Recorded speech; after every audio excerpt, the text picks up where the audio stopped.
I mean, the net news just keeps getting worse, and I think that ultimately most of our clients are still waiting till mid next year to buy the stock because they don't believe that the news flow on the negative side is going to end, and you're not going to see an inflection in financials until 2020. They've highlighted 2019 is another transition year. So I think short term, there's still some short term pain, but I think ultimately the stock is getting a lot more attractive here.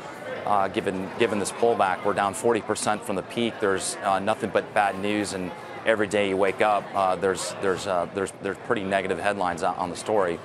So we think a lot of that's embedded in the stock, but most of our clients are still waiting on the sidelines before they get back in. Tom, your thoughts on Apple, especially given the sell-off we've seen recently? Is this a buy, a hold? Where do you stand on it? So Apple's absolutely a buy. If you think about the story in Apple for the last 12 months, it was their ability to raise their average selling price, which made them less dependent on selling more units.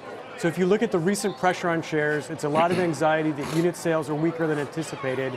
But if you look, for example, at the 10R, the least expensive of the new phones, it's 7.5% or 7.5% more expensive than the least expensive new phone last year, the 8. So Apple will be just fine, and I think it's a definitely compelling buy here. Brent, I know there's been a lot of focus on Facebook, and I get that a lot of it is very company specific. But is there a point in time where the lens, the critical lens, and all of these investigative reports, et cetera, start to set sights on Google as well? Google, everyone's under the same level of duress. I think everyone's talking about the same regulation that's happening in Europe coming to the U.S. We think, at the beginning of the year, the number one concern from investors over the internet group was the fear of ongoing regulation. So we think Google has actually done a pretty good job of addressing some of these concerns.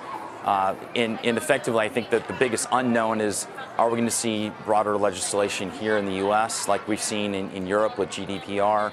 And then ultimately, I think that these big platforms will be able to weather the storm better than others that we cover. So we think Google actually is in a really good position.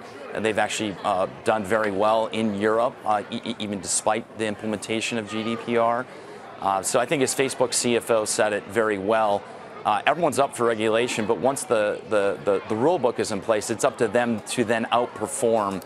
And so we don't believe anything's going to change as it relates to the big platforms. They're just going to be in a better position, even if increasing regulation came. Clearly, that's going to impact the multiples. FAANG's down 25% from the peak. So we like Google a lot. We think it's one of the most attractively priced names that we cover.